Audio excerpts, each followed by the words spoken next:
शहर की लुगाई गांव को आई। मधु शहर में रहने वाली पढ़ी लिखी मॉडर्न लड़की है। वो और पवन साथ कॉलेज में पढ़ते थे। धीरे धीरे उन दोनों में प्यार हो गया।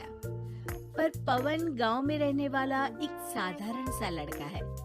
मधु के पिता हमेशा उसे ये बात कहकर ताना देते हैं, तुम वहाँ गांव में कैसे एडजस्ट करोगी?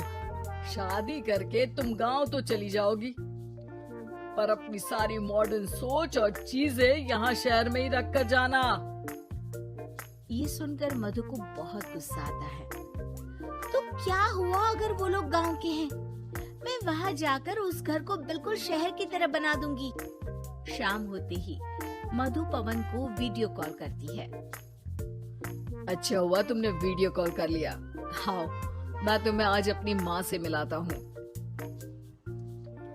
अरे बिट्टू, क्या कर रहा है? ये क्या है? दूर करना इस टुनटुने को। जाने कौन दिख रहा है इसमें तो। अरे माँ, आपकी बहू का वीडियो कॉल है। आप इसमें अपनी बहू से आमने सामने बात कर सकती हैं। नमस्ते माँ जी, कैसी हैं आप? अरे जयका, ये बहू ने अपने कानों में क्या लगाया है? जो कैसे झुमके हैं? झुमके नहीं माँ जी, इन्हें ईयरफोन्स कहते हैं। इससे सामने वाले की आवाज और अच्छे से आती है। मैं आपको भी ला कर दूंगी। अरे नहीं नहीं, हमें नहीं ना चाहिए। हमारा कान बिल्कुल ठीक है। हाँ। माँ जी की ये बातें सुनकर मधु को अपने पिता की बातें याद आ जाती है और वो उसी वक्त ये ठान लेती है कि वो अपने ससुराल को एकदम मॉडर्न ससुराल बनाकर रहेगी। कुछ दिन बीत जाते हैं। पवन और मधु की शादी हो चुकी है। आज मधु का अपने ससुराल में पहला दिन है। माँ जी, मैं आपके लिए एक तोहफा लाई हूँ। अरे इतना बड़ा तोहफा! अरे क्या लाई है रे इस बड़े से बक्से में? मधु बॉक्स खोलती है।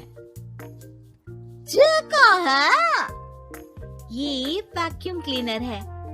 मैंने आपको झाड़ू लगाते हुए देखा तो सोचा अब आपका काम आसान हो जाएगा। अरे वाह बहू वाह, तूने मुझे झाड़ू लगाते हुए देखा तो तू मेरा हाथ से झाड़ू लेकर खुद भी तो लगा सकती थी ना।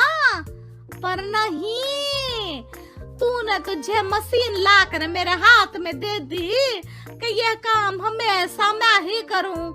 ये आजकल की शहरी छोरियां बिल्कुल नहीं बदलेगी। मधु को मन ही मन गुस्सा आता है, पर फिर भी अपना गुस्सा भूलकर मधु माँ जी को वैक्यूम क्लीनर इस्तेमाल करना सिखाती है। अगले दिन मधु सुबह उठती है तो ये आंगन में से कैसी आवाजें आ रही हैं? मधु दौड़ती दौड़ती आंगन में जाती है और देखते ही चौंक जाती है। अरे माँ जी, ये आप क्या कर रही हैं? और वो क्या है ना, सुबह मैं जब कुएं से पानी निकाल रही थी तो मेरे कान की बाली उसमें गिर गई थी। तो ये तेरा वैक्यूम ना सारी चीजें अपनी तरफ खींच लेता है ना, तो मेरी बाली भी तो निकाल ही देगा। उसी की कोशिश कर रही हूँ, पर न जाने क्यों अब ये चालू ही नहीं हो रही तेरी मशीन। अब वो चालू होगी भी नहीं। पर अब कुएं में से पानी निकाल क्यों रही थी? अरे कमाल करती हो ना बहू। पीने के लिए पानी क्या तेरे मायके से लाऊं मैं?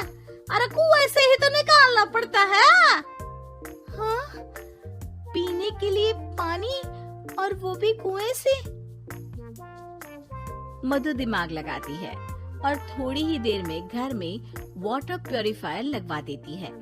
ये देखिए माँ जी, इसमें बस एक बार पानी भर देंगे तो नल में पानी साफ होकर बाहर आएगा। अरे वाह रे बहू, ये तो बहुत ही बढ़िया चीज है।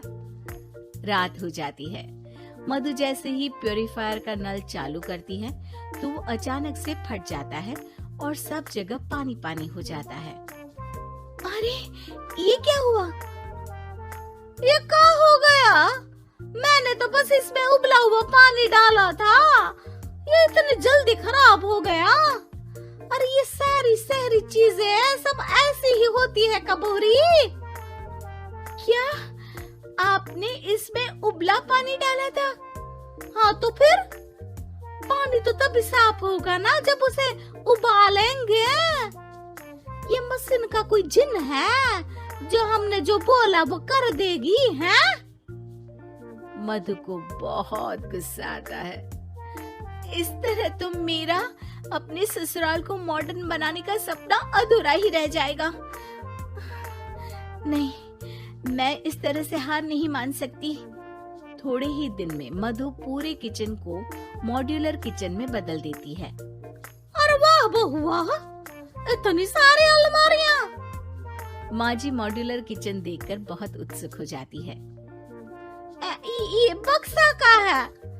बहू ने शायद गलती से इसे यहाँ रसोई में रख दिया है, पर है तो ये बहुत ही बढ़िया। अगले दिन सुबह, अरे मायरी क्या हो गया? मैं तो बर्बाद हो गई, मेरी सारी पूंजी जलकर राख हो गई। राम, अब मैं क्या करूं? माँ जी की रोने की आवाज सुनकर मधु दौड़ी दौड़ी किचन में आती है और इतना धुआं देखकर घबरा जाती है। ये सब कैसे हुआ माँ जी? ये आग कैसे लगी? ये सब तेरा इस मॉड्यूलर किचन की वजह से हुआ है, और ऊपर से तूने तिजोरी जो रसोई में रख दी थी, मैंने जैसे ही अपने गहने और पैसे इसमें रखे और बाहर से इस ताले को घुमाया, ये तो 5 मिनट में ही आग बबूला होकर फट गया।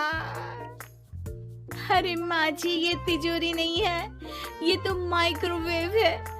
इसमें गहने नहीं रखते, खाना गर्म करने के लिए होता है ये। और ये जो आपने घुमाया ना, ये ताला नहीं है, आपने इसके टेम्परेचर को फुल कर दिया, इसलिए ये फट गया। माँ जी और जोर जोर से रोने लगती है।